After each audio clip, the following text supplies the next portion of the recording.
All right, Live Nation says it could file appeals after a jury found it operated a modern-day monopoly, overcharged fans for tickets. Now, the company says it, quote, can and will appeal any unfavorable rulings on pending motions related to liability and damages. Now, yesterday's ruling determined the company and its Ticketmaster subsidiary had an anti-competitive monopoly over big concert venues. This, in turn, drove up prices and made live music unaffordable for many fans.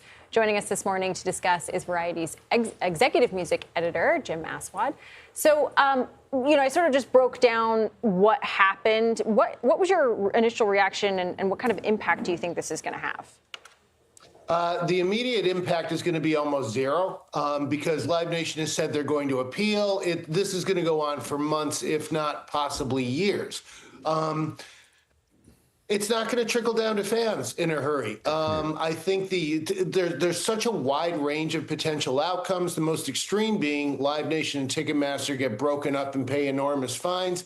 The most minor would be like the DOJ settlement that Live Nation had, whereby they change some rules and pay some fines and that don't really hurt them. Neither thing really hurts them. And that's that. It'll probably be somewhere in the middle, but it's probably going to be a while before we see it. So, Jem, help me understand, and our viewers understand something. I went this week to see about getting Bruce Springsteen tickets. I've been seeing Bruce since 1985. I've seen him all over the world. And I was shocked at how expensive the tickets were, even for like crappy seats. We were talking like $800. And I think most people think, well, I'm going to blame Live Nation and Ticketmaster because they're overcharging for these prices. How much influence does the artists themselves have on how ticket prices are set? Sorry, that's my dog. It's okay. It's really up to the artist. That is part of the role Ticketmaster plays. They take the heat. Okay, the Taylor Swift debacle, the Bruce Springsteen situation, none of those things would have happened without the artist's consent. Absolutely not. Ticketmaster does not set the prices. The artist sets the prices. A lot of the fees you're seeing on these tickets are actually coming from the venue because the venue isn't making any money. So, it is a very, very messed up system. And the problem became exacerbated when ticketing went online. Because back when things were just hard tickets, like nobody could buy thousands of tickets and flip them. Now bots and scalpers can. Oh, that's so interesting. That's so true. I wonder then, so what happens then when a band like Pearl Jam and Eddie Vedder take a stand and they say, we are not going to get in bed with Ticketmaster and Live Nation. We'll figure out other ways to get tickets to the fans. How does that work? Well, we saw exactly what happened. That was the first real challenge to Ticketmaster. It was 1995, 96, I believe. And Pearl Jam could barely tour. They had to cancel the tour. They were playing shows in the middle of nowhere. Things have eased. Like Pearl Jam works with Live Nation, but they do it in a very, a way that they control and collaborate with in a lot of ways. There are decent ways to do this. There are ways to do it that aren't going to gouge fans. But the biggest problem, and we have to be fair to Live Nation here, they did not create this system.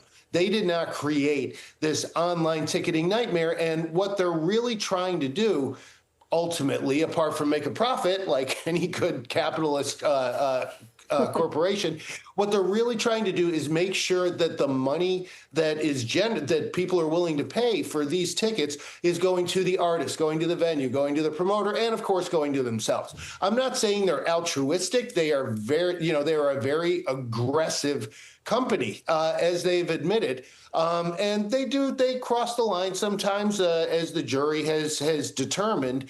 But this isn't really their fault. Yeah, well, and this is how artists also, it's basically the only way they make money beyond if you're a really big artist on Spotify or something. No one's buying records anymore. Really quick, you talked about, obviously, nothing's going to happen in the immediate future because there's going to be appeals and that's going to drag on. If they weren't to win the appeals and this stands, what could that mean down the road for these artists? Because you sort of played out when Pearl Jam took a stand, they really weren't able to actually make this work. I think artists have generally accepted that they are going to have to work with Live Nation in some capacity, artists above a certain level. And a lot of artists are very happy with them or don't have a problem with them. It does make you wonder that, with all the kowtowing to the Trump administration that Live Nation has done. I mean, they put Richard Grinnell on their board. The DOJ settlement was basically done in a smoke-filled room. They cooperate very much with the Trump administration. It does make you wonder what artists like Bruce Springsteen, who have taken such an aggressive anti-Trump stance, how they feel about working with a company that is working hand in hand with the Trump administration, not necessarily by choice, but by necessity. So I don't think anything is going to change, sadly. The ticketing situation is the most confounding business problem in the music industry right now, except maybe streaming payments, as you suggested. All right, Jem Aswad, really appreciate your time today. I mean, basically, I agree with Jem. This is a free market, and at the end of the day, Bruce, anybody, if this is what the market is willing to pay for tickets to see him, that's what they're going to charge. We can't decry being in a free market and then get upset when somebody says, "Hey, supply and demand." The supply says there's enough people in New York City that want to see Bruce Springsteen and pay $800 a ticket for it. Why not get that? Fair point. But I love rock and roll, and I can't pay no $800, Bruce. Sorry, not this time.